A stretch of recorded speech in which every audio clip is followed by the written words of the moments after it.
नमस्कार दोस्तों, हिंदुस्तान उदय YouTube platform पे आपका बहुत बहुत स्वागत है। मैं हूं प्रदीप डवास। दोस्तों, आज का विषय सिर्फ एक लंच मीटिंग नहीं या डिनर मीटिंग नहीं। आज का विषय अमेरिका, पाकिस्तान और भारत के बीच बदलते समीकरणों की वो कूटनीति है जो इतिहास के आईने में बार बार दोहराई जाती रही है। आज हम बात करेंगे उस मुलाकात की जिसने न सिर्फ दिल्ली को असहज कर दिया है बल्कि वाशिंगटन की विदेश नीति को भी कटघरे में खड़ा कर दिया है। जी हां, हम बात कर रहे हैं अमेरिका के राष्ट्रपति डोनाल्ड ट्रंप और पाकिस्तान के army chief general Asim Munir की व्हाइट हाउस में हुई मीटिंग की। दोस्तों, इस मुलाकात ने न सिर्फ भारत को हैरान किया है बल्कि अंतर्राष्ट्रीय स्तर पर भी कई तरह की आशंकाओं को जन्म दे दिया है। और इससे भी बड़ी बात यह है कि यह मीटिंग ऐसे वक्त पर हुई है जब भारत और पाकिस्तान के बीच मई महीने में युद्ध हुआ और जब मिडल ईस्ट और ईरान और इजराइल की जंग गहरी होती जा रही है। तो क्या अमेरिका फिर से पाकिस्तान की ओर झुक रहा है? क्या डोनाल्ड ट्रंप भारत की रणनीतिक चिंताओं की अनदेखी कर रहे हैं? क्या यह मुलाकात केवल एक लंच या डिनर टेबल तक ही सीमित थी या इसके पीछे छिपी है कोई गहरी रणनीति? आइए शुरू करते हैं सबसे पहले उस ऐतिहासिक पृष्ठभूमि से जहां अमेरिका और पाकिस्तान का रिश्ता बना, बिगड़ा और फिर से जुड़ता रहा। अमेरिका और पाकिस्तान का रिश्ता कभी भी भरोसे पर टिका नहीं रहा। यह रिश्ता अविश्वास, अवसरवाद के पुल पर खड़ा रहा जो हर झटके में हिलता है लेकिन गिरता नहीं। दोस्तों, डोनाल्ड ट्रंप ने अपने पहले कार्यकाल में पाकिस्तान पर सख्ती दिखाई थी। उन्होंने पाकिस्तान को मिलने वाले सैन्य फंड पर रोक लगा दी थी, सार्वजनिक रूप से पाकिस्तान को झूठा और धोखेबाज देश करार दिया था। लेकिन आज वही डोनाल्ड ट्रंप व्हाइट हाउस में पाकिस्तानी फील्ड मार्शल आसिम मुनीर के साथ लंच करते नजर आ रहे हैं। ये वही आसिम मुनीर है जिन्हें भारत में कट्टर और इस्लामिक सोच रखने वाला सैन्य प्रमुख माना जाता है। वो कई बार भारत के खिलाफ बयानबाजी कर चुके हैं और भारत की सीमाओं पर अशांति फैलाने के आरोप भी उनके ऊपर लगते रहे। ऐसे में उनका व्हाइट हाउस दौरा और ट्रंप से मुलाकात भारत के लिए एक बड़ा संकेत है और यह संकेत सिर्फ कूटनीतिक नहीं, यह रणनीतिक भी है। दोस्तों, अब सवाल यह उठता है कि आखिर अमेरिका को पाकिस्तान से क्या चाहिए? पहला कारण हम बताते हैं आपको, ईरान पर दबाव बनाना। अमेरिका और इजराइल के बीच ईरान को लेकर चल रहा तनाव अब युद्ध की दहलीज पर पहुंच चुका है। ऐसे में अमेरिका को किसी ऐसे सहयोगी की तलाश है जो जमीनी स्तर पर ईरान को घेर सके। पाकिस्तान जिसकी सीमाएं ईरान से लगती है, वहां अमेरिका को एक रणनीतिक मोहरा नजर आता है। दूसरा कारण दोस्तों, चीन को संतुलित करना।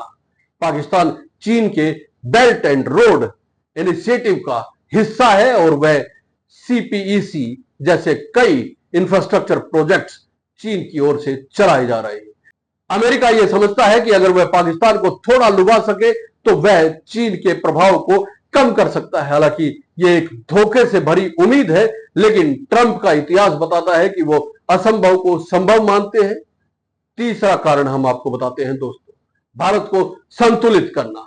पिछले कुछ सालों में भारत ने रूस से कुछ हद तक दूरी बनाई और अमेरिका के नजदीक आ गया, लेकिन अमेरिका को भारत की रूस से चली आ रही दोस्ती अब भी खटकती है। ऐसे में पाकिस्तान के जरिए भारत पर मनोवैज्ञानिक दबाव बनाने की यह रणनीति हो सकती है।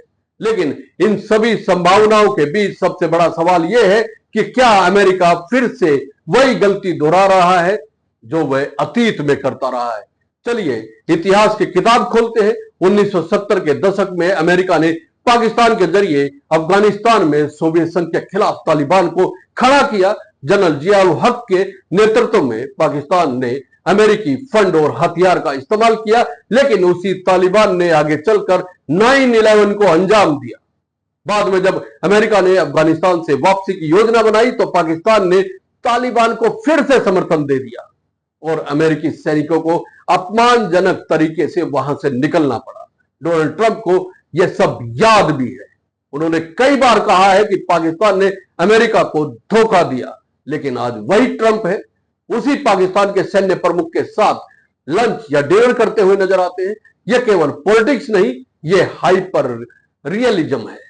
और अमेरिका की यही नीति आज भारत के लिए चिंता बन चुकी है।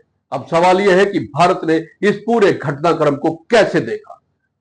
प्रधानमंत्री नरेंद्र मोदी और ट्रंप की मुलाकात कनाडा में होनी थी, लेकिन ट्रंप ने ईरान इजराइल संकट के चलते अपनी यात्रा बीच में ही रद्द कर दी। बाद में टेलीफोन पर प्रधानमंत्री नरेंद्र मोदी से बात की। ट्रंप ने मोदी को अमेरिका आने का न्योता दिया, लेकिन मोदी ने इसे ठुकरा दिया। इसे महज व्यस्तता का हवाला कहकर टाल देना गलत होगा दोस्तों। यह भारत की ओर से एक स्पष्ट संदेश था। भारत अब अमेरिकी चालों को समझता है और उसके हिसाब से चलने वाला नहीं है। अमेरिका के पूर्व राजनयिक और पाकिस्तान में अमेरिका के राजदूत रहे हुसैन हक्कानी ने इस पूरी स्थिति की तुलना इंदिरा गांधी से की है। 1971 में जब अमेरिकी राष्ट्रपति निक्सन पाकिस्तान का समर्थन कर रहे थे, तब इंदिरा गांधी ने उसे नजरअंदाज कर बांग्लादेश बनवा दिया था। और आज मोदी उसी राह पर नजर आ रहे हैं।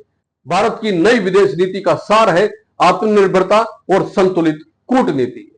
भारत अब सिर्फ अमेरिका पर निर्भर नहीं रहना चाहता है। रूस, यूरोप, चीन, भारत सभी से संवाद बनाए रखना चाहता है।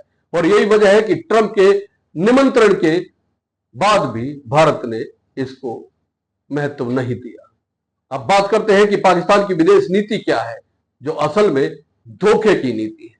पाकिस्तान ने अमेरिका को अफगानिस्तान में धोखा दिया, चीन को गवादर पोर्ट और सीपीईसी में अड़चने दी, ईरान के साथ गैस पाइपलाइन प्रोजेक्ट को बीच में छोड़ दिया, सऊदी अरब से पैसे लिए और फिर तुर्की, मलेशिया के साथ नया गुट बनाने की कोशिश की। और अब फिर से वही पाकिस्तान अमेरिका के दरवाजे पर है, नई उम्मीदों, नई चालों और पुराने इरादों के साथ।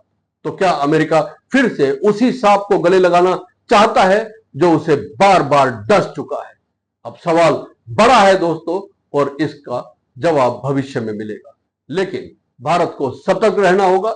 डोनाल्ड ट्रंप की यह लंच या डिनर मीटिंग सिर्फ एक कूटनीतिक भोज नहीं, बल्कि एक रणनीतिक संदेश था। भारत के लिए चेतावनी भी और अवसर भी। चेतावनी इसलिए कि अमेरिका की प्राथमिकताएं बदल सकती है, और अवसर इसलिए कि भारत अपनी विदेश नीति को और अधिक परिपक्व बना सकता है, यानी कि मैच्योर। यही समय है जब हमें अपनी आर्थिक शक्ति, सैन्य ताकत और कूटनीतिक बुद्धिमत्ता को एक साथ जोड़ना होगा, क्योंकि आने वाला वक्त सिर्फ दोस्तियों का नहीं, बल्कि राष्ट्रीय हितों के लिए दृढ़ता का होगा। तो दोस्तों, इस पूरे घटनाक्रम पर आपकी क्या राय है? क्या आप मानते हैं कि ट्रंप फिर से वही गलती दोहरा रहे हैं? क्या भारत को अब अमेरिका पर कम और अपनी ताकत पर ज्यादा भरोसा करना चाहिए? आपके विचार कमेंट बॉक्स में जरूर लिखें। और अगर यह वीडियो आपको पसंद आया है तो लाइक और शेयर करना ना भूलें। चैनल को सब्सक्राइब करें। जय हिंद, नमस्कार।